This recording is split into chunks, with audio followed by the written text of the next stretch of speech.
We'll guide you through how to fix WhatsApp backup stuck and not working when uploading to Google Drive on an Android. If you find this useful, then please consider subscribing and liking the video.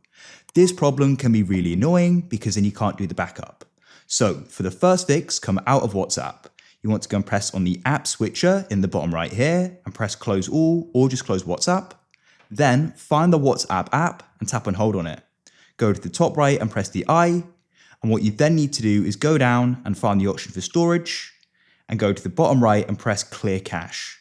Then what you want to do is come back to WhatsApp and go and see if it will now go and work. If it still won't, then what we can try doing is restarting the device. To do that, we can tap and hold on the side button, press restart and restart again. If that still doesn't work, check you've got plenty of Google storage. You can see I've got 3 GB. And what you could also try doing is switching the Google account. If you've got another one, you could tap there and try using that. Hopefully now you can do the backup. If you found this useful, then leave a like.